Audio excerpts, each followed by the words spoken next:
Good evening. Good evening. It's my pleasure to be here. Thank you. Okay, well, without further ado, let's dive right into today's discussion. Should there be a mandatory retirement age for politicians in Nigeria? Well, I think anybody who should, whatsoever, for whatsoever reason, consider this or even try to make any move towards actualizing this and then maybe institutionalizing it, either by law or by convention, I think would be going too far. In the first place, what is politics? Politics, everybody, man naturally is a political animal.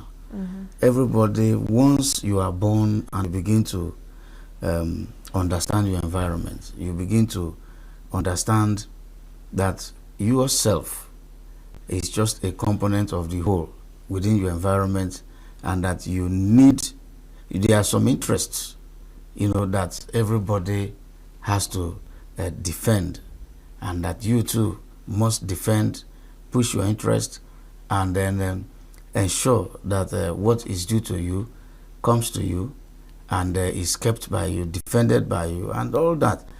From the smallest unit of the society, which is the family, you begin to play the politics of survival.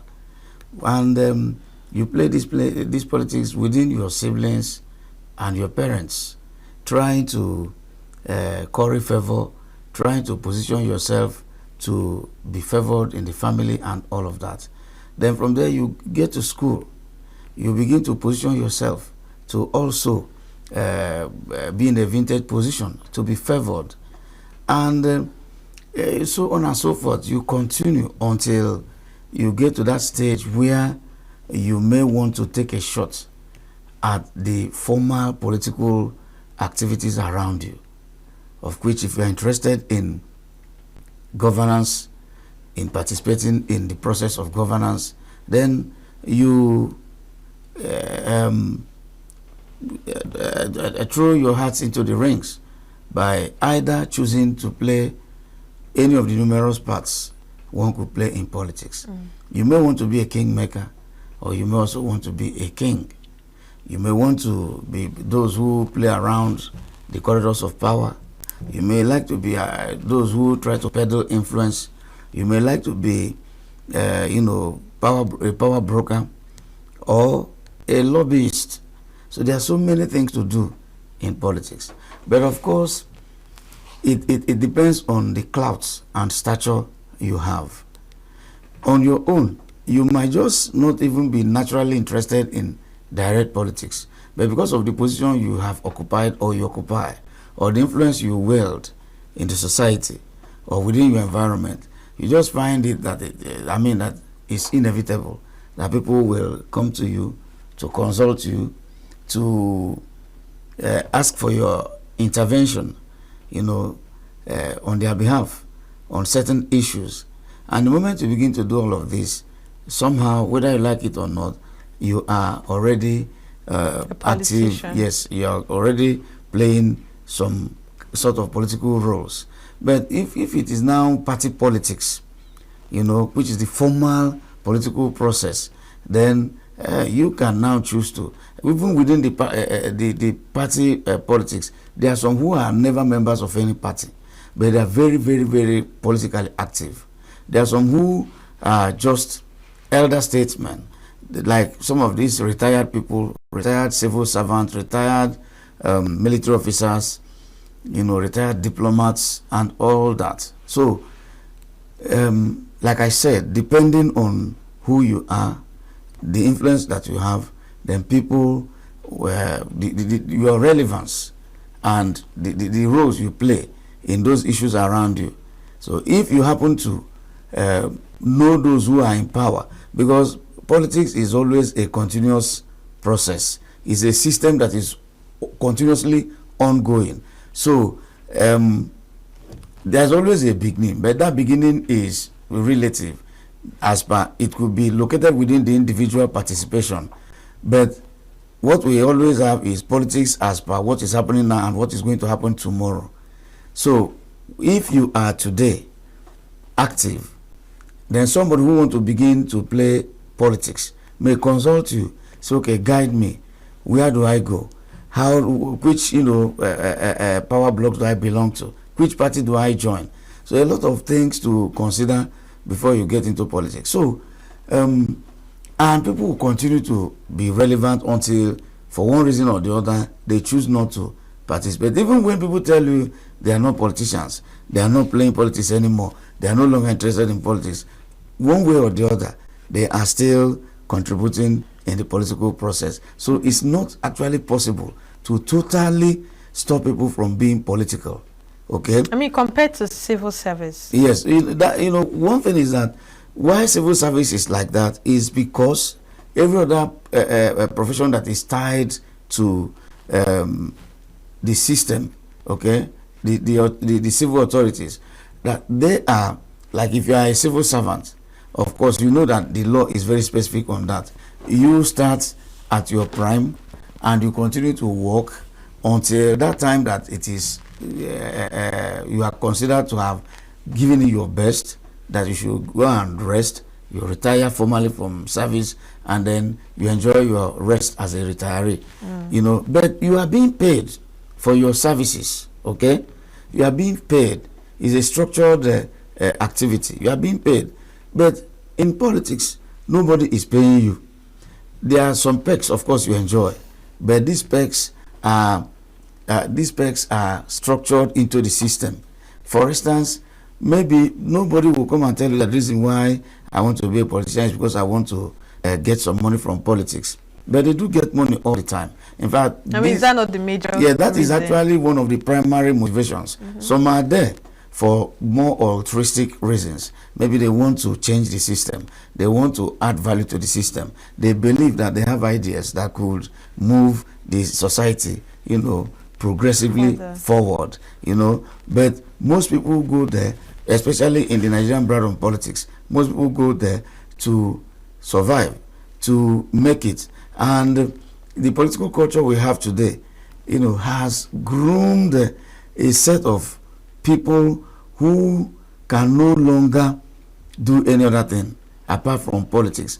And they locate all of their fortunes, all their successes, all the material acquisitions they ever dream of having within their political opportunities, or the opportunities of playing that politics. So, and that is why we are seeing this politics of do or die.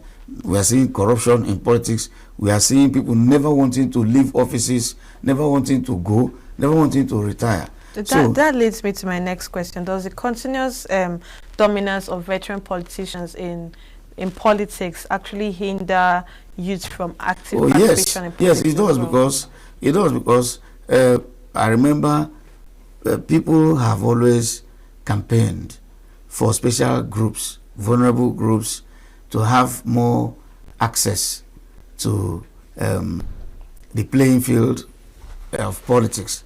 But it doesn't happen like that. You find out that some of these people who are there have been there for a very long time. They keep recycling themselves. How old is the president? How old was the last president?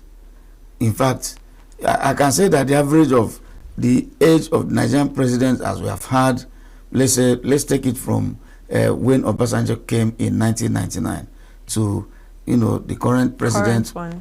I should say the average age is 65, 70.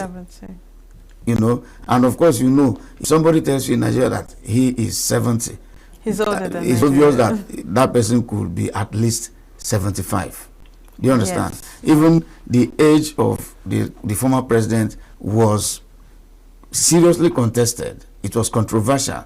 Even the current president is still controversial. Many people will readily tell you that the official age that is there is not what it is and all that. For instance, people will say, how could they have a 60-year-old daughter, 61, 62-year-old daughter, and he's 70? It's not. It's illogical. The incongruity of it all is absurd. But this is where we are. So, the elderly ones, they don't agree that they should give way for the younger ones.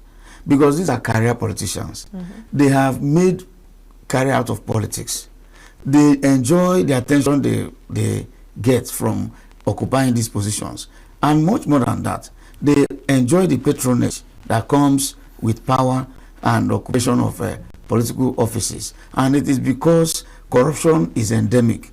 And with the complicity of those who were supposed to even check the corruption, you see that they keep getting away with it. Or they will say, okay, if I get into the office and I make ₦1 billion and they take 500 million from me, well, I can go and rest with 500 million naira. And we find out that you keep having overinflated contracts, you keep having white elephant jobs that is not meant to serve any purpose beyond just awarding them, and then people creaming off a huge amount of money for themselves and all that. You see people executing all sorts of projects, policies and all that truly doesn't add any real value to the system. But because of the pecuniary gains those behind them start to get, that's why they push them. So they don't want to go. If it is possible for them to have a third term, they will want to stay back. And as they continue to stay, they continue to, because we don't have 2 offices of the governor, we don't have 2 offices of the president, we don't have 2 offices of the local government chairman, just 1. And 1 person will want to be there 8 years. And to tell you how determined they are not to shift, when somebody is elected for the first time, even when he has not done anything, he will already begin to scheme for his second term. President Tinubu is already, everything he's doing now is geared towards his re-election.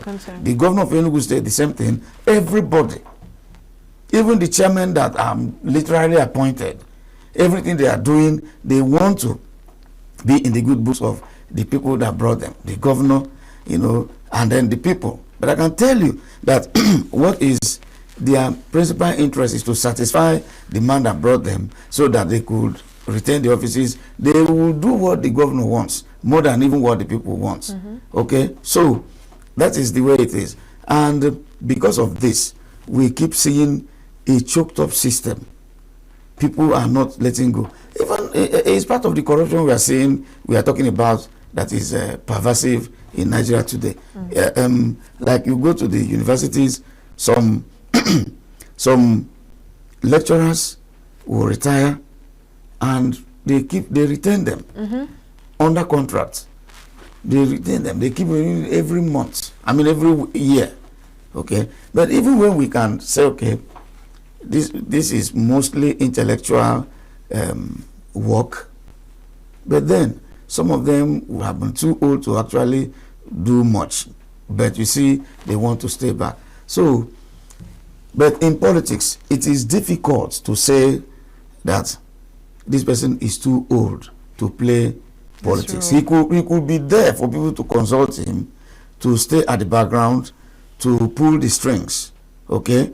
But of course, I believe that yes, we shouldn't have somebody who is too old as a president, somebody whose memory is failing, somebody who doesn't have the physical strength, somebody who is no longer at his prime, because that office is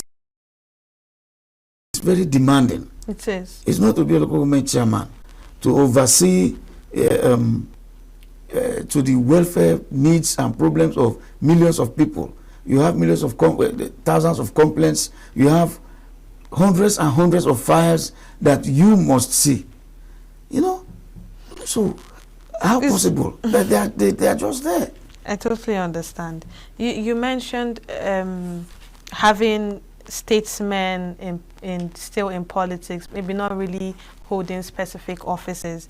And how can Nigeria balance the veteran politicians, right, and with the need for fresh ideas from innovation in politics?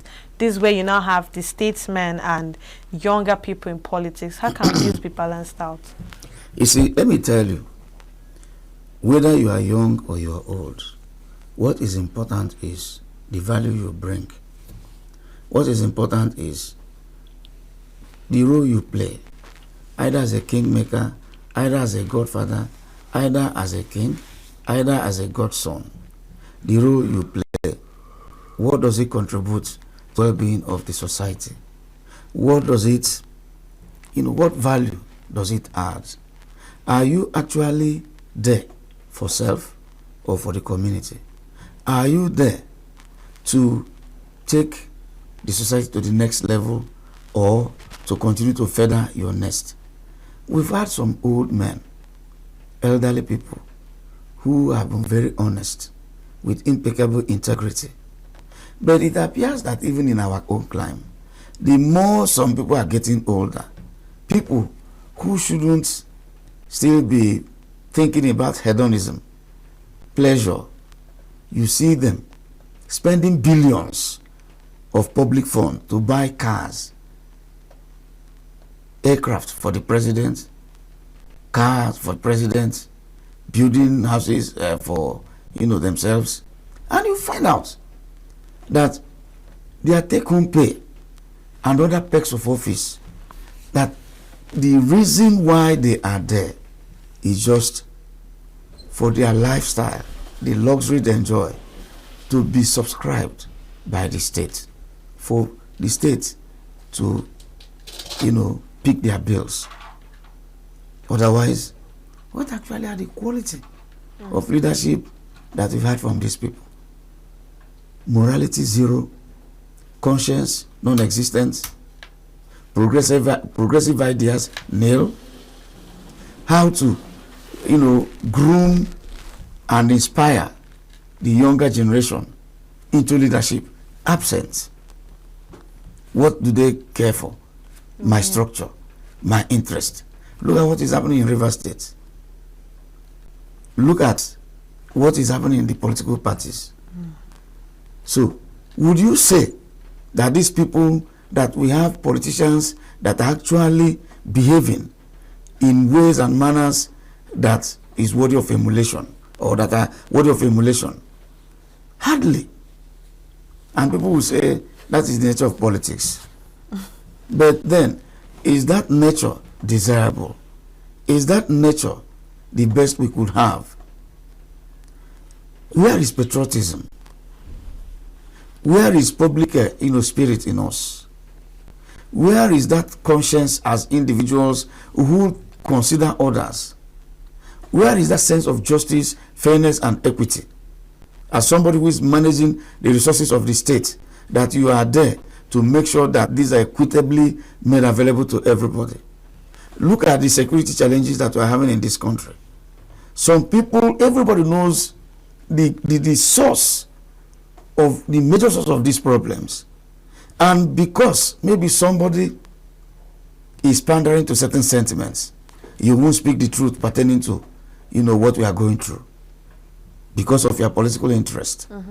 So is politics meant to serve the individual, or to serve the state, or to serve the people? In any case, the Constitution is the superior document and the final document that should guide everything we do, as a people of a country. But you find out that the kind of leaders we have continued to kind of nurture and groom that system of self-glorification that leads to strong individuals, strong personalities, strong power people, more than strong institutions and state. To the extent that people who are sworn to the Constitution to uphold the tenets of the Constitution will be abusing it for their self-interest and for the interest of other people. For instance, Mr. President is only president because he is so recognized by the Constitution, and he assumed office to be there and act in trust for the people. And the Constitution is very specific on how a president should emerge. Do we adhere to that system? The abuses that we witness and we see every day in the electoral system, is there any concern, any efforts being made to address them? Is anybody interested in giving us a credible electoral system?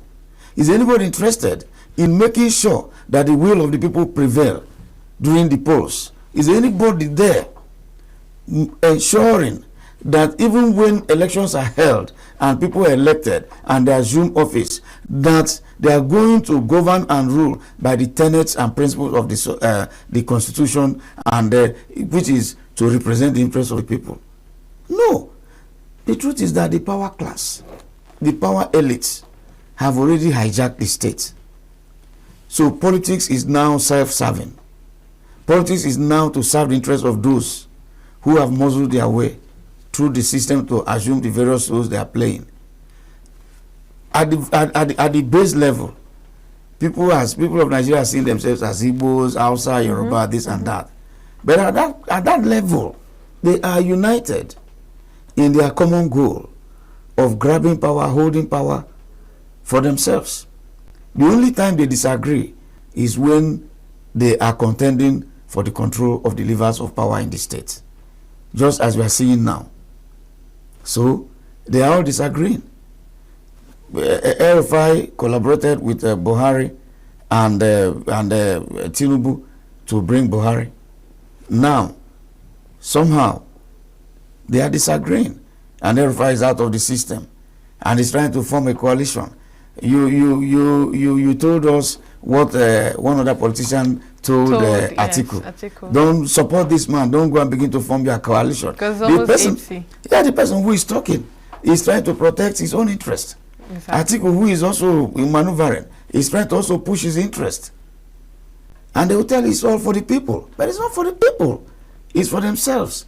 They told us that democracy is a government of the people, by the people, and for the people.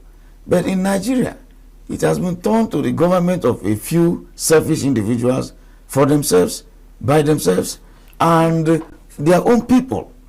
So what are we doing? If you're interested, you struggle to see if they could make a way for you to get into their fold. So how do you think the Nigerian public perceives veterans in active politics, and how has this shaped their mindset towards Nigerian politics? Well, the truth is that Nigerians don't have very good opinions of our politicians, whether veteran, whether active, or whatsoever. The reason is simple. Nigerians have not had it rosy from their politicians. True. Successive governments have continued to deepen their misery, worsen the situation. You know, nothing is improving. There is hunger everywhere. No jobs for the young people. You suffer to train your kids, your children in school. They come out and they roam the streets. No job, no hope, no nothing. And these are all caused by failure in leadership. And who are these leaders? They are the politicians. So how would anybody have positive impression of people who they believe have not only failed them, but have deliberately inflicted pains on them? So they don't have good opinion of them. And because of that, many people don't believe that politics is a noble profession or a noble career. It's not a good thing to go into. But people are going into it. People have been forced to go into it because that is where somebody can turn a millionaire overnight. That is where a man who is probably an illiterate, who doesn't have any known handwork, nor any known business, will overnight become, unimaginably wealthy. Wealth, riches that cannot be, the source cannot be explained overnight. With the kind of pleasurable things around him that, is out of this world. So, and people know that they are stealing their money. People know that they are lying to them. People know that they are cheating them. People know that they are being selfish. These are hardly virtues. These are hardly qualities that are admirable. But do they have any choice? At all. Nigerians are practically trapped, helplessly trapped in this morass.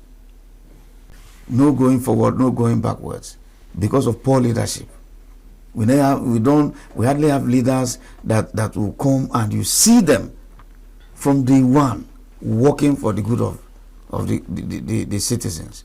Even if they try to do some good things, by the time you look at other things that they are doing that are more or less like infliction of pains on the people, it will make a mess of the pretenses of performing that you are seeing from them.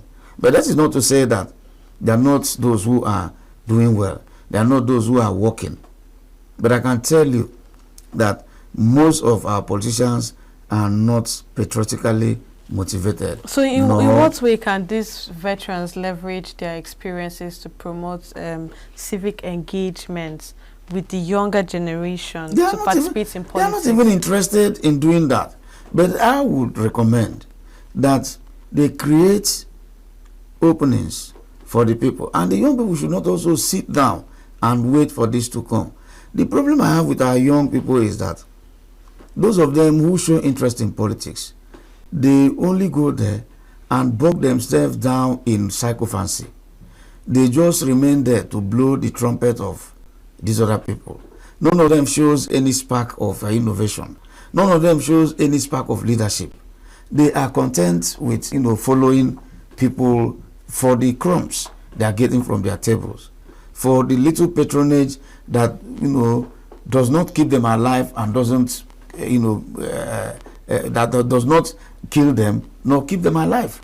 So they find themselves in that limbo, and many have forgone even some other talents, some other qualities they had that would have actually propelled them higher in life to follow politicians to nowhere. And instead of okay, look at, as we are seeing the president, we are seeing the son currently being very visible. And look at what happened in America about Biden and his son Hunter. So, and it's everywhere. None of these politicians' children, they never knew suffering. From the beginning, they are provided and well catered for by the state. What their parents, they will tell you that I don't want my kids to suffer as I did. So because it's your kid, he doesn't have to work anymore. So everything, the parents will fix it up for them. They already have bank accounts with fat deposits that will take care of them.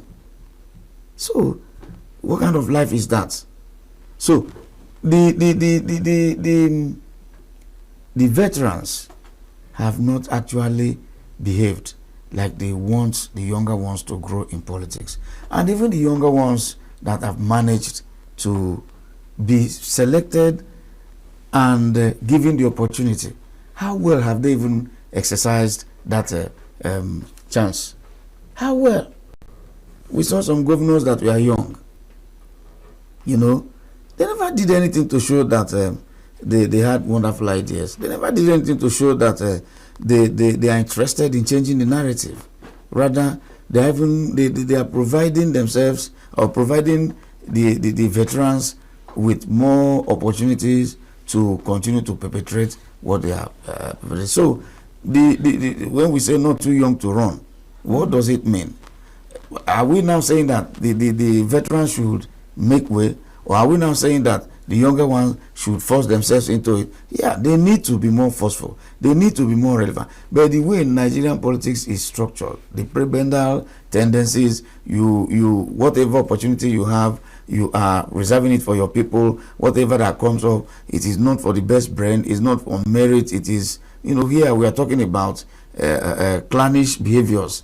You are going to give it to your own brother. You are going to give it to a friend. You are going to give it to a crony. You don't even hire based on merit. You don't appoint based on merit. So these are the cultures that are prevalent, that have made the whole thing a mess that it is today. So are there particular skills that you believe veterans bring into political positions that can actually enhance governance? Oh yes, there's some people. When you say somebody is a veteran, probably a retired general, who has, been exposed to matters of security at the highest level. If you bring the person into governance, if the person has to truly apply his experience we're supposed to see it manifest. But sadly enough, Buhari was a general. He was a total failure in terms of security. Total failure, total write-off. Why? Because whatever knowledge of security he had, he dumped them for, which word do I use now? He dumped them for his selfish and bigoted motives. He wanted a man who would come to where hundreds of people were massacred as a security, a military general, retired general. You should be talking about protecting those people. And what you are saying is accommodate your neighbors. So to Buhari, those killers should be a neighbor to the people they were killing. And then his aide, Femi Adesina, would also go on to tell the Benue people that we are killed in their numbers, being butchered, as is still happening now. It is either you give up your life or you give your land, or you give up your life. Either your life or your land. Who would say that? Is that what an expert should say? So you find out that Nigerians who are in positions of authority will not act in accordance with what every situation naturally desires or deserves, but in a way to suit his primordial tendencies. If something will hurt Igbo people, as an Igbo man, I will not want to implement it. Even when it will have been in the overall interest of the country, I will not. Because I'm an Igbo man and it will hurt my people. At the end of the day, it will end up hurting the whole country. I'm a Fulani man. Fulani herdsmen are killing people all over Nigeria. They want to chase everybody away and take over their land. And I'm the president. I will not do anything to stop them.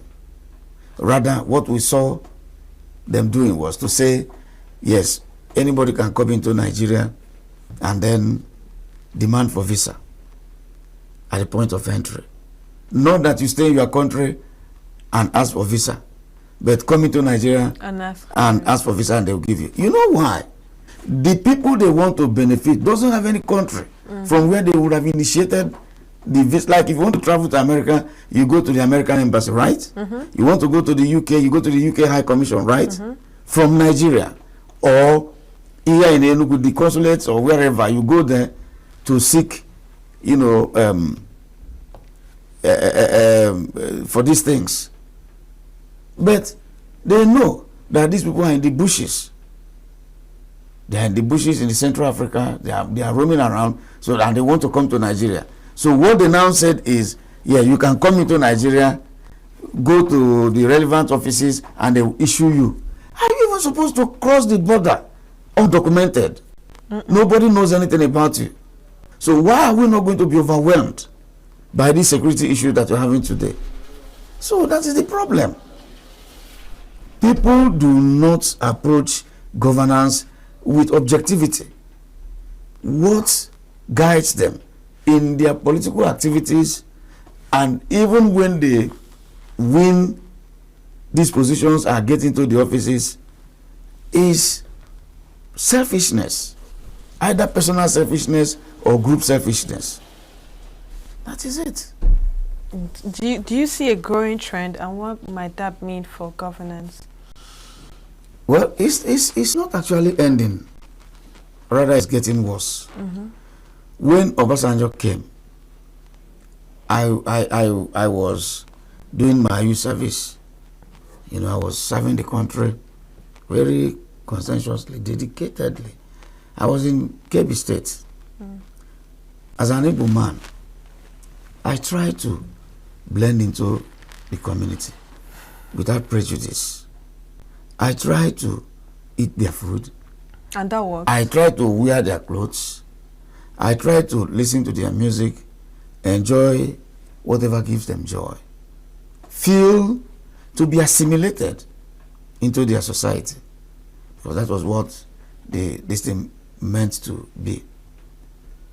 To the extent that I could play the Fulani flute very proficiently.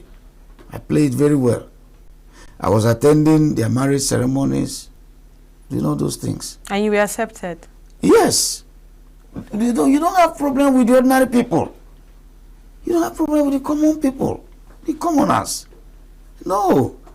Where we have issues are the big men who want to control everybody and everything, all the resources. They are the ones who are poisoning their minds. They are the ones who set the agenda. It's the leaders. Our leaders are the ones who are actually bringing the people, you know, in this continuous head-on collision that we're having. Okay? When one people will attack these other people and you will not, there won't be any justice. Then the other people may attack in retaliation and you come heavily against them. You're already creating enmity between them. But if I attack you and the rule applies to me and I'm punished for the offense I committed, and you did same, and you know the same thing applies to you, you'll find out that others will learn from our experience that this is a just society.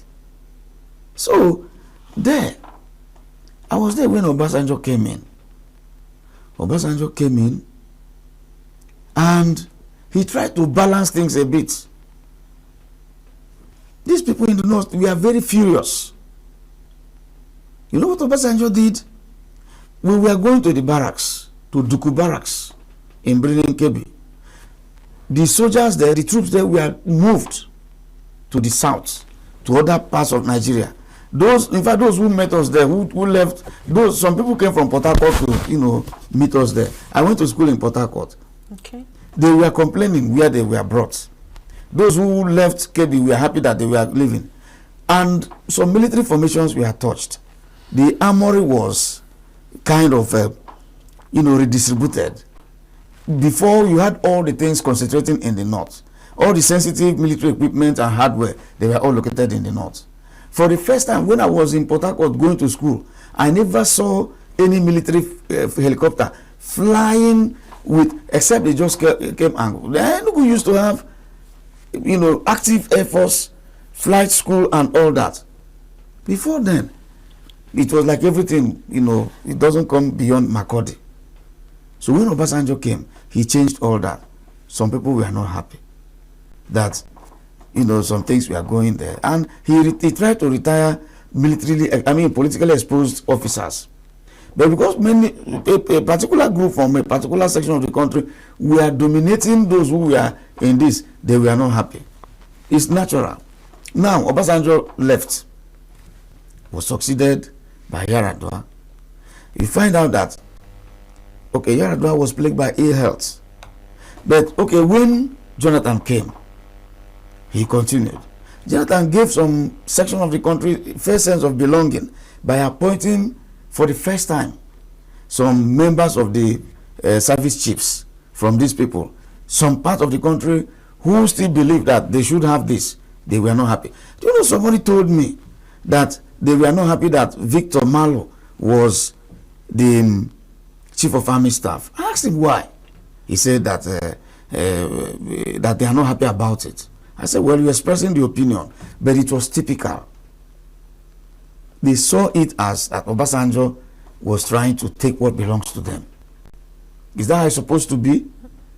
So, now, from then onwards, we saw when Buhari came, it was like the thing was bastardized. And Tinubu is still being accused of doing the same. Even when recently, as I said a few days ago, prompting the government to release a list of his appointees. Okay, if you are telling us that we have more northern appointees than southern appointees, what about, you know, the ethnic distribution of these appointees? For example, from the south, we are having around 65 from the south.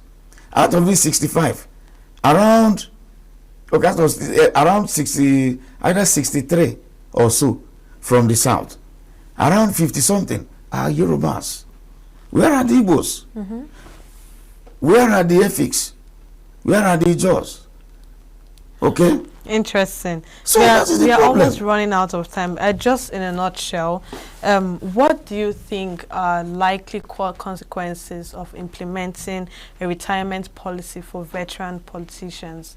Just in a nutshell. Well, the thing is that nobody is even going to do that. If you say you can only canvass, maybe try to raise awareness that people to voluntarily retire, but most people, even I've seen people who have been chairmen, commissioners, members of House of Reps, governors, senators, ministers, and they still want to continue to be everywhere. So you can only advise people. Currently, a minister now, one of the most prominent ministers in this administration, people are saying that maybe he's not at the optimal level of his health, that he should rest. But is he resting? No. Why? Because in Nigeria politics, if you exit the scene for a minute, you could be displaced. So they want to continue to be there to protect their interest. And that is what they continue to do until they break down. So that's the problem. You cannot make that such a legislation to tell people you should go. By the nature of policies itself, man will continue to play politics until they die. People can only excuse themselves. But for you to use the law or whatever convention to tell people retire, it's not possible. Thank you so much, Mr. Amaechi. It was amazing having this conversation with you.